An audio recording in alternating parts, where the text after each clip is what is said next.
The Duke and Duchess of Cambridge are celebrating a big anniversary today. Prince William and Kate married 10 years ago at Westminster Abbey. Remember that?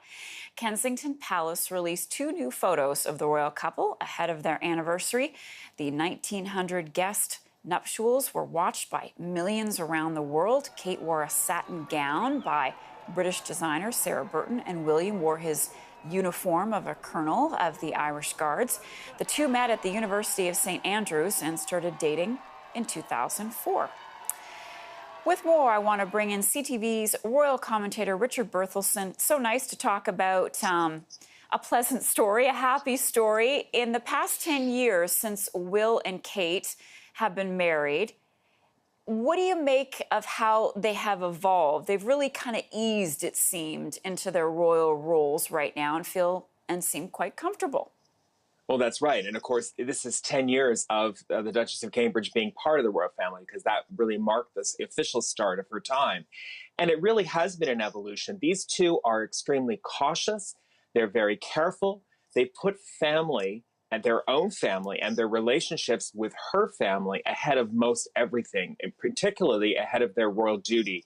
There's many people who felt they should have taken on a lot more in the last 10 years, but they didn't. And William continued to work in the Royal Air Force and then as an air ambulance pilot, very precedent-setting for an heir to the throne to have a job like that. But they really seemed committed to establishing a very strong foundation for their relationship and to start a family in a way where they could spend time with their children and be there for them. And this is a marked contrast to how William himself was raised and how previous royal heirs were raised. But it really reflects more the Middleton kind of approach to how a family operates. So you see them, we know what, obviously, what their fate, what lies ahead for them, what their fate will be, but you see them kind of doing things on their own terms. They absolutely have. And, William is in fact a very stubborn person, quite determined in his views, quite, consistent, very conservative, very cautious, much more so than his own father, in fact, much more like the Queen in that way. And I think he's taken the best of what he's seen from various ways members of the royal family have operated.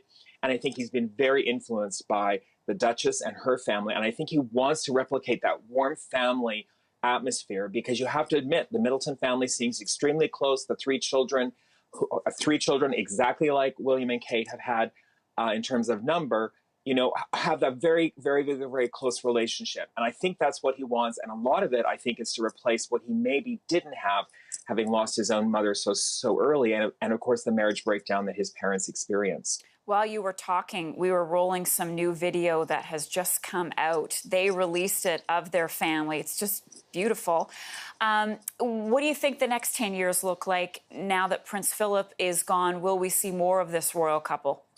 Well, I think the royal family is desperately short of people right now. And it's not just because of Prince Philip, it's because of William's brother, and of course, William's uncle, Andrew, that have left the scene. And senior members of the royal family are mostly in their 70s now. So these two are really the hope of the whole institution. A lot is riding on their shoulders. There's a lot of pressure. And I think that video we've just seen, really typifies their first 10 years were about them and their family, their relationship, which seems to be very, very strong, and their relationship with their children. The next 10 years is really going to be about taking on royal duties, traveling a lot more because the Queen's unable to do so. Even the Prince of Wales is in his 70s. So that's going to be the real critical piece going forward. And I think many people in the Commonwealth in particular are expecting to see them a lot more traveling than we have in the first 10 years. And you hope that in the next 10 years, people stop calling her Kate Middleton. That's right. Let's move on from that. It's Duchess of Cambridge. All right. That'll be the final word. Richard Berthelsen, thank you very much, and happy anniversary to you and I. It was 10 years That's ago right. I first talked to you. We'll be right back. More news to come.